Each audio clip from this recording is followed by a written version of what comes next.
Assalamualaikum warahmatullahi wabarakatuh. Selamat datang kembali. Oke, hari ini kita mau bahas lebih dalam nih materi menarik yang Anda bagikan. Fokusnya ke audit hukum perseroan sama tata kelola perusahaan yang baik, atau GCG ya, Good Corporate Governance, khususnya di Indonesia. Sumber kita ini kutipan dari materi judulnya Audit Perseroan. Kayaknya sih ini bagian dari panduan hukum gitu ya. Nah, misi kita bareng-bareng nih mau coba pahami apa sih inti audit hukum itu? Kenapa kok penting banget buat perusahaan? Terus gimana GCG jadi semacam fondasi biar perusahaan sehat dan jalan terus? Oke deh, mari kita bedah sama-sama ya. Nah, konsep pertama nih, audit hukum perseroan. Kalau dari materi Anda, ini disebut instrumen buat pengakuan, pengawasan, sama perlindungan perusahaan. Kedengerannya dasar banget ya. Betul sekali. Intinya sih, audit hukum ini ya proses ngecek mendalam dari sisi hukumnya. Auditor itu bakal verifikasi, klarifikasi, ya ngeceklah berbagai aspek legalitas perusahaan. Tujuannya, nah ini ada contoh kasus PT Perkebunan B di sumbernya, itu buat nemuin potensi masalah hukum atau resiko, sebelum kejadian beneran gitu. Jadi sifatnya preventif banget. Preventif ya, jadi bukan cuma nyari salah di masa lalu. Gitu. Oke. Terus, area mana aja nih biasanya nih jadi fokus utama pemeriksaannya? Di materi Anda disebut luas banget cakupannya. Mungkin bisa dikelompokkan gitu biar gampang dipahaminya? Boleh, ide bagus itu.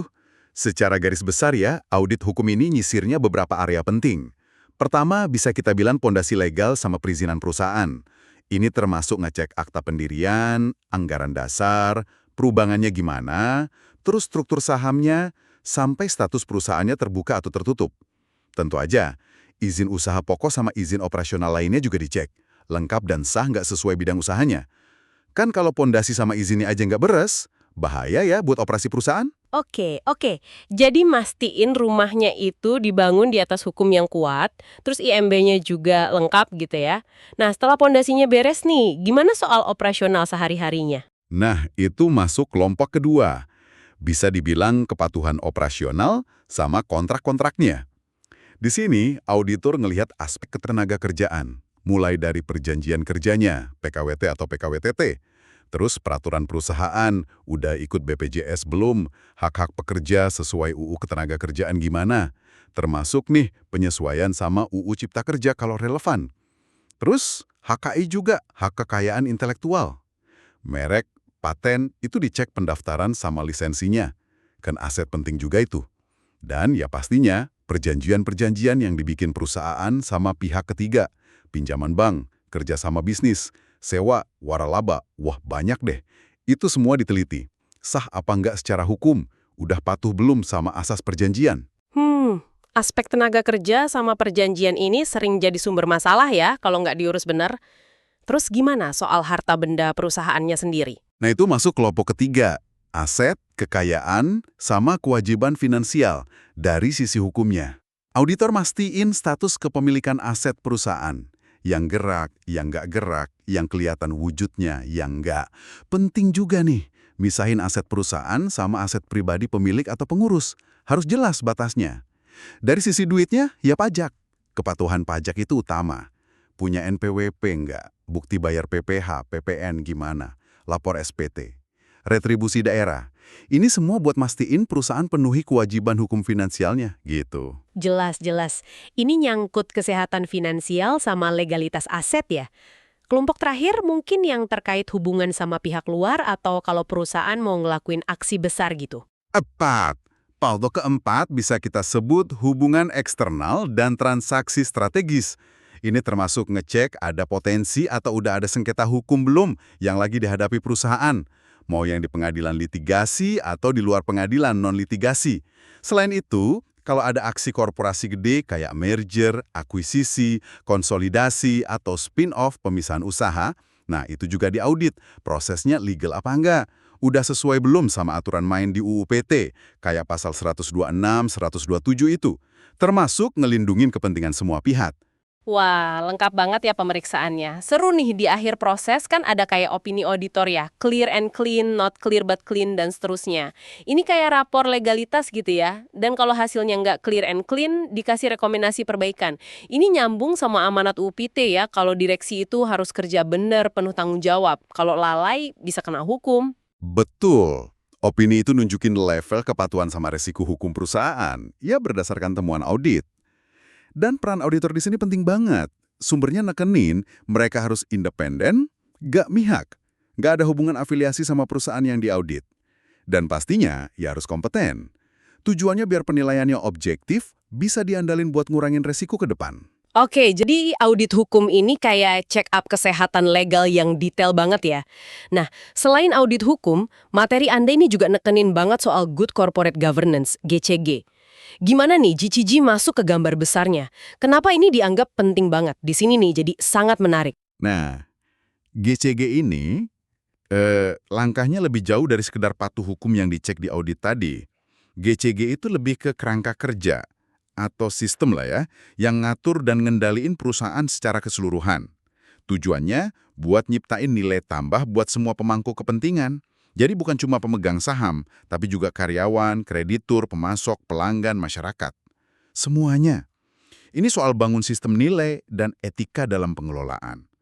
Sumber kita malah nyebut GCG itu treatment atau resep gitu, buat sukses jangka panjang dan bisa saing global. Bank Dunia aja lihatnya ini pilar penting buat manajemen pembangunan yang kuat, yang cirinya demokratis dan efisien. Jadi kalau audit hukum itu pemeriksaan kesehatan, GCG ini lebih kayak pola hidup sehatnya gitu ya, yang harus dijalanin perusahaan tiap hari biar tetap fit dan awet. Biar lebih teratur, etis, tanggung jawab. Nah, pola hidup sehat ini pasti ada prinsip utamanya dong. Pas banget analoginya. Dan iya, GCG itu ada prinsip dasarnya. Sumber kita nyebut beberapa kerangka, termasuk OECD, dan spesifik ngejelasin 5 prinsip GCG yang umum diterapin. Kayak yang mungkin ada di regulasi ya, contohnya disebut konteks SK Menteri BUMN, tapi prinsipnya sih universal. Prinsip pertama itu transparansi. Transparansi, maksudnya keterbukaan informasi gitu ya? Betul, perusahaan harus terbuka, nyajiin info yang material dan relevan soal kinerja, kondisi keuangan, siapa pemiliknya, tata kelolanya gimana. Infonya harus gampang diakses, akurat, tepat waktu, bisa dibandingin juga sama semua pemangku kepentingan. Ini kunci buat bangun kepercayaan. Penting banget buat bangun trust. Nah, abis transparan, gimana soal tanggung jawabnya? Itu masuk prinsip kedua, akuntabilitas, accountability. Mesti jelas fungsi, pelaksanaan, sama pertanggungjawaban organ perusahaan RUPS, Dewan Komisaris, Direksi. Masing-masing harus bisa mempertanggungjawabkan kinerjanya secara efektif dan wajar. Harus jelas siapa tanggung jawab apa sampai ke level pejabatnya. Oke, jelas peran dan tanggung jawabnya. Prinsip berikutnya pasti soal patuh sama aturan mainnya itu sendiri kan? Benar, itu prinsip ketiga, responsibilitas. Perusahaan wajib patuh sama semua peraturan perundang-undangan yang berlaku. UU PT, pasar modal, ketenaga kerjaan, lingkungan hidup, macam-macam lah. Dan juga jalanin prinsip korporasi sehat. Lebih dari itu, ini juga nyangkut tanggung jawab sosial perusahaan, CSR ke masyarakat dan lingkungan. Jadi good corporate citizen gitu. Patuh hukum dan kasih kontribusi positif. Tapi gimana mastiin keputusan yang diambil itu benar-benar objektif ya? Demi perusahaan, bukan karena pesanan atau tekanan pihak tertentu. Nah, itu dijaga sama prinsip keempat, independensi. Perusahaan harus dikelola secara profesional, bebas dari benturan kepentingan, bebas dari intervensi yang nggak pas dari pihak manapun. Tiap organ perusahaan harus bisa mandiri, objektif, hindari dominasi yang nggak wajar dari pihak lain. Demi kepentingan terbaik perusahaan lah pokoknya. Profesional dan bebas intervensi. Yang terakhir nih, pasti soal perlakuan adil buat semua yang punya kepentingan sama perusahaan. Tepat sekali. Prinsip kelima itu kewajaran dan kesetaraan fairness.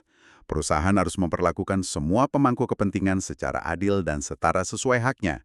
Ini termasuk ngelindungin hak pemegang saham minoritas, perlakuan adil ke kreditur, pemasok, karyawan. Nah ini nggak boleh diskriminasi dalam rekrutmen, karir, dan lain-lain.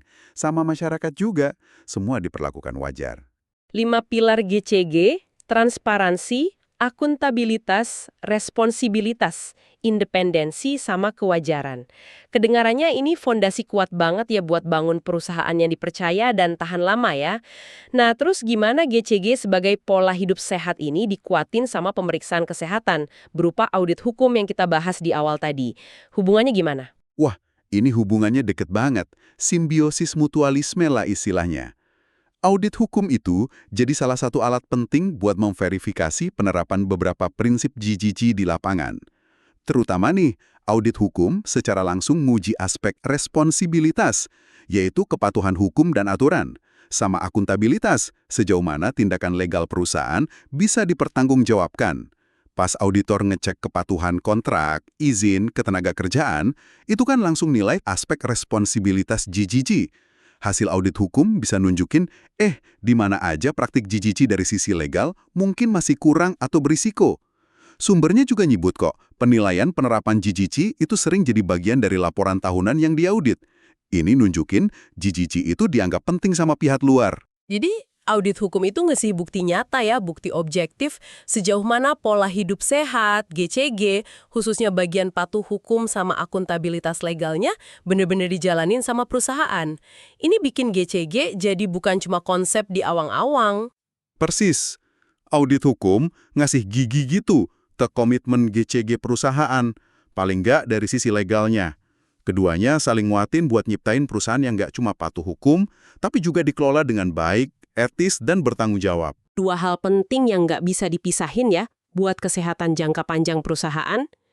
Audit hukum itu kayak pemeriksaan kesehatan legal yang dalam, nyari resiko dan mastiin patuh aturan main. Sementara GCG nyediain pola hidup sehatnya, kerangka kerja dan prinsip biar perusahaan dikelola transparan, akuntabel, tanggung jawab, independen, dan adil. Nah, jadi apa artinya semua ini bagi Anda? Ini artinya paham kedua konsep ini dan hubungannya itu penting banget. Penting banget.